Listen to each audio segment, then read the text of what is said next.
तो बहुत important judgement है। सुप्रीम कोर्ट ऑफ इंडिया ने मेंटेनेंस लॉ को और स्ट्रेंथन कर दिया है। ये केस था दीपा जोशी वर्सेस गौरव जोशी का, जहां एक वाइफ ने अपना मेंटेनेंस के लिए सुप्रीम कोर्ट का दरवाजा नॉक किया और कोर्ट ने एक बहुत स्ट्रांग प्रिंसिपल स्टैब्लिश किया। इस केस में शादी 2023 में हुई थी, लेकिन सिर्फ 1 साल के अंदर ही रिलेशनशिप ब्रेकडाउन हो गया। वाइफ को एलिज हेरासमेंट के बाद मैट्रिमोनियल होम छोड़ना पड़ा और वो बिना किसी इनकम के अपने पेरेंट्स के साथ रहने लगी।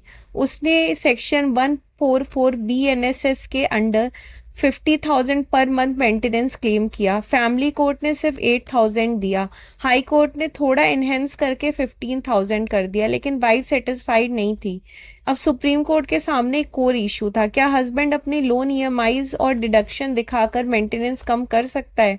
हस्बैंड का कहना था कि उसकी सैलरी से काफ़ी डिडक्शन हो जाता है लोन लायबिलिटीज, इसलिए उसकी रियल इनकम कम है। लेकिन वाइफ ने एक पावरफुल आर्ग्यूमेंट दिया, ये लोन्स वॉलेंट्री हैं और एसेट क्रिएट कर रहे हैं।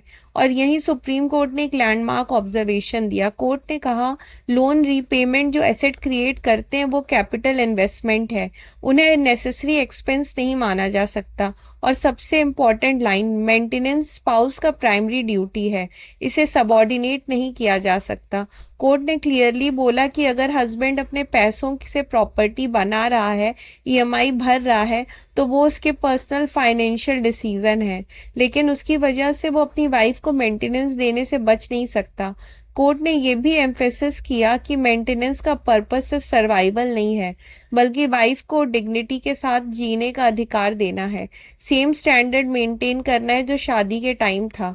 जज जस्टिस संजय करोल और जस्टिस अगस्टिन जॉर्ज मसीह ने क्लियरली बैलेंस्ड अप्रोच अडॉप्ट किया। एक तरफ वाइफ का नो इनकम सिचुएशन, दूसरी तरफ हस्बैंड की अर्निंग कैपेसिटी, और फाइनली कोर्ट ने 25,000 पर मंथ को फेयर, रीजनेबल और जस्टिफाइड माना। ये जजमेंट एक क्लियर मैसेज देता है, फाइनेंशियल इंजीनियरिंग से मेंटेनेंस लायबिलिटी कम नहीं होगी, आर्टिफिशियल डिडक्शंस कोर्ट एक्सेप्ट नहीं करेगा, रियल अर्निंग कैपेसिटी ही डिसाइसिव फैक्टर होगा।